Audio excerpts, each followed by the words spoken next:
व्यापदिष्यसि कथं विद्यामहं योगी स्वांसदा परिचिन्तयन् येषु केषु भावेषु चिन्त्योऽसि भगवन्मया विस्तरेणात्मनो योगं विभूतिं च जनार्दन भूयः कथः तृप्तिः सर्वतो नास्ति मे कृतं श्रीभगवानुवाच हन्तते कथयिष्यामि दिव्यात्मविभूतया प्राधान्यतः कुरु श्रेष्ठ नास्तित्वो विस्तरस्य मे अहमात्मा गुणाकेश सर्वभूताशयस्थितः अहमादिश्यमद्यं च भूतानामन्तरेव च आदित्यनामहं विष्णु ज्योतिषामविरंसुमा मरीचिर्वर्तामस्मि नक्षत्राणामहं शशि वेदानां सामवेदोऽस्मि देवानामस्मि वासवः इन्द्रियाणां मनश्चास्मि भूतानामस्मि चेतना रुद्राणां संगरश्चास्मि वेदेषु यक्षरक्षसां वसूनां पावकश्चास्मि मेरुशिखरिणामहं पुरोदशां च मुख्यं मां विद्धि पाठबृहस्पतिं सेनानीयामहं चन्दः सर्षामस्मि सागरः महर्षीणां त्रिपुरहं गिरामस्मेकमक्षरं यज्ञानां जपयज्ञोऽस्मि आभरणाभिमानः अस्वस्थः सर्वऋक्षाणां देवर्षीणां जनार्दनः गन्धर्वाणां चित्तार्थः सिद्धानां कपिलो मुनिः उच्चैस्तरस्रस्मानः विद्धि मामङ्गलोद्भवम् ऐरावतं गजेन्द्राणां हराणां चतुरादिनम् आयुधानामहं भद्रं धेनूनामस्मि कामधुक् प्रजनश्चास्मि गन्धर्व सर्वाणामस्मि वासुकी अनन्तश्चास्मि नागानां वरुणो यादृशामहं पितॄणां प्रेमाचास्मि यमश्रीयकामहं प्रयासश्चास्मि दैत्यानां कालः प्रलयकामहं मृगाणां च वेन्द्रोऽहं दैत्ययश्च पक्षिणां पवनपवतामस्मि रामः सर्वकृतामहं दशानां मकरश्चास्मि शोकसामस्मि जानवी शरदानामादिरन्तश्च मध्यं चैवाहमर्जुनम् विद्यानां वादप्रवदतामहम् अक्षराणां मुरारोऽस्मि बन्धसामस्य च अहमेवाक्षयकालो आताहं विश्वतोमुखम् मृत्युः सर्वहरस्याहम् उद्भवस्य भविष्यताम् इति श्रीवाचनारेणां स्मृतिं निधाति क्षमा विहस्सामतदासानां भायति सन्दसामहं महसानां नागशेषोऽहं मृतुर्नामुष्माकः द्युतं शलेतामस्मि तेजस्तेजस्विनामहं दयोऽस्मि व्यवसायोऽस्मि सत्त्वं सत्त्वमकामहं मशीनां वासुदेवोऽस्मि पाण्डवानां धनञ्जय मुनीनां वट्टहं व्यासः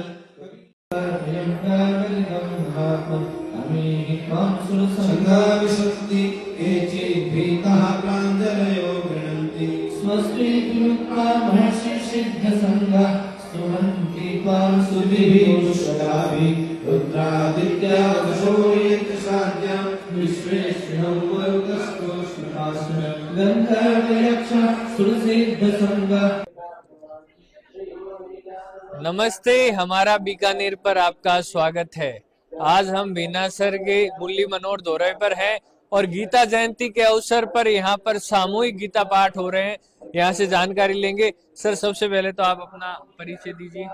मेरा नाम मुकेश अग्रवाल है और यहाँ मुरली मनोहर दौरे पर आते रहते हैं।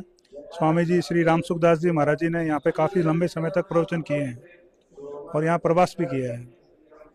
आज गीता जयंती का उत्सव है। आज के दिन ही भगवान के श्रीमुख से गीता जी अर्जुन के प्रति मानव जाति के कल्याण के लिए कही गई है। यह भगवान की स्वयं की वाणी है। यह किसी संत महापुरुष या किसी मनुष्य की वाणी नहीं है। यह स्वयं परमात्मा की वाणी है और पूरे विश्व में जितना अध्ययन, जितना चिंतन गीता पे हुआ है, वैसा चिंतन अन्य किसी भी धार्मिक पुस्तक में नहीं हुआ है। और यह पुस्तक सिर्फ एक धर्म की नहीं है, इससे प्रत्येक मनुष्य मात्र लाभ ले सकता है। हमें अपना मनुष्य जीवन कैसे जीना चाहिए, ये उसके ऊपर प्रकाश डालती है। भगवान बोल रहे हैं कि सब जगह मैं ही हूँ और मैं जो सभी का हित करने वाला है उसको मिलता हूँ। ते प्राप्नुवन्ति मामेव सर्वभूत हिते रता। ये सिद्धांत हिंदुस्तान की संस्कृति पूरे विश्व को शांति दे सकती है। और ये सिद्धांत गीता जी से निकला है कि भगवान बोलते हैं कि जो प्राणी मात्र के हित में रत है उसको मैं मिलता हूँ। तो इस तरह का इसमें अत्यंत गुप्त रहस्य छिपे हुए हैं, जिसको समय समय पर अनेक विद्वानों ने, अनेक मनुष्यों ने, अनेक चिंतन करने वालों ने इसमें खोज की है और अभी भी निरंतर इसमें खोज कर रहे हैं। स्वामी जी रामसुखदास जी महाराज जी ने भी इसमें खोज की और उसके आधार पर साधक संजीवनी नामक ग्रंथ लिखा, जो गीता के जो विवेचन में अत्यंत महत्वपूर्ण है। महाराज जी ने तो यहाँ तक बोला कि अगर आपके पास में साधक संजीवनी का अध्ययन है, आपके पास में वह पुस्तक है, तो आपको अन्य किसी पुस्तक की जरूरत नहीं है। ये वास्तव में महात्म्य गीता जी का है और उसी से ये गीता की टीका निकली है। सेठ जी श्री जयदयाल जी गोविंदका ने गीता तत्व विवेचनी नाम से इस पे टीका लिखी है। ऐसे ही हनुमान प्रसाद जी पौदार जी ने टीका लिखी है, करपात्री जी महाराज ने टीका लिखी है, मदन मोहन मालवीय ने लिखी है, शंकराचार्य ने लिखी है। जो भी विश्व में बड़े विद्वान हुए हैं उन्होंने गीता का अध्ययन किया है। अधिक क्या बोले, अभी हमारे जो देश के प्रधानमंत्री हैं नरेंद्र मोदी जी, वह भी जब विश्व भ्रमण पे जाते हैं तो दूसरे राष्ट्राध्यक्ष को गीता जी भेंट के रूप में देते हैं। ये सर्वमान्य ग्रंथ मनुष्य मात्र के कल्याण के लिए, सभी जीवों की शांति के लिए, संपूर्ण विश्व में उन्नत विचारधारा के लिए, उन्नत जीवन के लिए अत्यंत महत्वपूर्ण है, जिसका हर मनुष्य मात्र अपने जीवन के लिए लाभ ले सकता है। इसको पढ़कर, इसका मनन कर इसको जीवन में उतार कर, तो इसके लिए अत्यंत महत्वपूर्ण है। आज आप देखिए मुरली मनोहर धोरा पर बिना किसी सूचना के हजारों आदमी गीता का पाठ करने आए हैं। इसका कहीं पे कोई कैलेंडर प्रचार नहीं है, कोई पोस्टर नहीं है, तो भी लोगों को मालूम है कि आज गीता का अवतरण दिवस है, तो हम एक स्थान पे जाकर के सामूहिक रूप से गीता का संस्कृत में पाठ कर रहे हैं। लगभग कितने लोगों की संख्या मान रहे हैं यहाँ पे 3,000 से 4,000 लोग आज आएंगे, ऊपर में 5,000 लोग भी हो सकते हैं। ये गीता जी की आज 5161वीं जयंती है। गीता को अवतरित हुए 5161वां साल है आज ये। तो और क्या विशेष है आज यहाँ पर? आज विशेष गीता जी विशेष है, जैसे रामनवमी है उसी तरह आज गीता जयंती है। गीता जयंती का मतलब आज के दिन ही गीता का अवतरण हुआ है।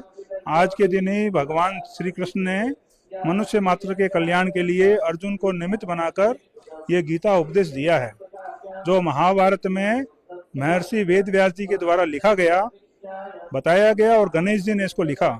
स्वयं परमात्मा गणेश जी के द्वारा यह लिखित है और इसके साक्षी संजय हुए और स्वयं अर्जुन हुआ। यहाँ पर जो हमें पुस्तकें देख रहे हैं अलग अलग प्रकार की, तो पुस्तकें यहाँ पर किस किस प्रकार की पुस्तकें हैं और कौन कौन लोग आकर यहाँ पर पढ़ सकते हैं और इनको खरीद सकते हैं? यहाँ पर कोई भी आकर पुस्तक खरीद सकता है, किसी के लिए कोई मनाही नहीं है। ये गीता प्रेस का एक सेंटर है पुस्तकों का, जिसमें 1000 तरह की पुस्तकें यहाँ पर अभी अवेलेबल है। इसमें हमारे पास में वेदों की मीमांसाएं भी है, पुराण है, सभी उपनिषद हैं, गीता है और सेठ जी श्री जयदयाल जी गोविंदका द्वारा लिखित पुस्तकें हैं। स्वामी जी श्री रामसुखदास जी महाराज जी के द्वारा लिखित है, हनुमान प्रसाद जी पौदार के द्वारा लिखित है। अनेक तरह के पुराण हैं और मीमांसाएं हैं। उसके अलावा जो भी अपने भागवत है, रामचरितमानस है, सूरदास जी का साहित्य है, तुलसीदास जी का साहित्य है, जो प्राचीन विद्वान हुए हैं, वर्तमान में विद्वान हुए हैं, जिन्होंने भगवान की इच्छा की प्राप्ति रखी है, उनका तत्व का विचार है। और हमारे दैनिक जीवन में काम आने वाली पुस्तकें हैं, संध्योपासना विधि है, अनेक तरह के स्तोत्र हैं, अनेक तरह के तर्पण हैं, श्राद्ध हैं, जो सनातन धर्म के मुख्य अंग हैं, उन प्राय सभी को कवर किया गया है। सनातन धर्म से जुड़ी हर पुस्तक यहाँ पर उपलब्ध है। हाँ, जो गीता प्रेस ने प्रकाशित की है वो सब पुस्तकें प्राय यहाँ उपलब्ध है। हमें नित्य क्रम में क्या करना है उससे संबंधित है, और अनेक तरह की जो प्रवचन हैं और जो लोगों ने, महापुरुषों ने तत्व का विचार किया है, उस तत्व से विचार से जो बातें उदय हुई है उनसे संबंधित पुस्तकें हैं, ये सब यहाँ पे उपलब्ध हैं। तुलसी की माला है, यहाँ पर गंगा जल का एक सेंटर बना हुआ है जहाँ पे आप कभी भी गंगा जल ले सकते हैं, कितना भी ले सकते हैं। वो गंगा जल भी यहाँ उपलब्ध है। गंगा की जो मिट्टी है जिसको जल निःशुल्क वितरण हाँ निःशुल्क है जी, निःशुल्क है। और गंगा की जो मिट्टी है जिसको रेणुका बोलते हैं वो भी यहाँ उपलब्ध है। और गीता जी सब उपलब्ध है, अनेक तरह की ये सब पुस्तकें गीता प्रेस की सब उपलब्ध है। हर रविवार को बच्चों के लिए यहाँ क्लास लगती है जिसमें 1000 बच्चे गीता जी को सीखने आते हैं, दैनिक जीवन में काम आने वाले नियमों को सीखने आते हैं, हमारे हिंदुस्तान के प्राचीन जो संस्कार है उनको सीखने के लिए यहाँ आते हैं।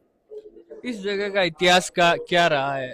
ये वास्तव में गोचर की जमीन है, गायों के चरणों की जमीन है। इसका अभी अधिकार गौशाला के पास में है। और यहाँ पर रामसुखदास जी महाराज जी काफ़ी लंबे समय तक उन्होंने जब बीकानेर आते थे यहाँ प्रवास किया है। और वो जो उन्होंने तत्व की खोज की, जो तत्व में गहरे उतरे, वो उन्होंने यहाँ प्रवचन किए हैं। और समय समय पर अनेक दूसरे संत महापुरुष भी यहाँ आए हैं जिन्होंने यहाँ प्रवचन किए हैं। रामचरितमानस का यहाँ सामूहिक पाठ हुआ है। हर एकादशी को यहाँ गीता जी का सामूहिक संस्कृत में पाठ होता है। इस तरह से यहाँ ये एक इसकी स्थापना लगभग कितने समय पहले हुई, या राम सुखदास जी पहले ने उन्होंने की या उनसे पहले हो रखी? इसकी स्थापना का कोई विषय नहीं है। यह एक गायों के चरने की भूमि है। यहाँ स्थापना जैसा कुछ भी नहीं है। महाराज जी ने यहाँ पर प्रवास किया, जब बीकानेर रहते थे तब यहाँ प्रवास किया। सबसे पहले यहाँ रामसुखदास जी महाराज जी ने ही प्रवास किया। उसके पहले तो ये मिट्टी का दोहरा था, और आज भी मिट्टी का दोहरा ही है। दोहरा अपने राजस्थान में जैसे बोलते हैं टीले को मिट्टी के, उसी तरह से ये मिट्टी का टीला ही है आज भी। तो यहाँ पर कोई भक्त आना चाहे या बीकानेर की जनता आना चाहे तो उनके लिए क्या संदेश है? कभी भी यहाँ कोई भी आ सकता है। स्त्रियों का प्रवेश शाम को सूर्यास्त के बाद में निषेध है। तो दिन के समय में मनुष्य, आदमी, स्त्री, पुरुष सब कुछ आ सकते हैं। दिन में यहाँ सत्संग के कैसेट चलते हैं। और एकादशी को जैसे मैंने बताया गीता जी का पाठ होता है। अनेक दिन सुंदरकांड का भी होता है। प्रतिदिन शाम को विष्णु सहस्त्रनाम अनेक स्तोत्रों का पाठ होता है। रविवार को गीता क्लास लग के बच्चों को गीता जी सिखाई जाती है। इस तरह से कई बार यहाँ पे एक बार सामूहिक 9 दिवसीय अखंड महासंकीर्तन का कार्यक्रम हुआ। अखंड रामचरितमानस होती है, 9 दिवसीय रामचरितमानस का पाठ होता है। अभी 10 दिन से श्री राम कथा चल रही है। इस तरह से अनेक तरह के उत्सव यहाँ चलते हैं।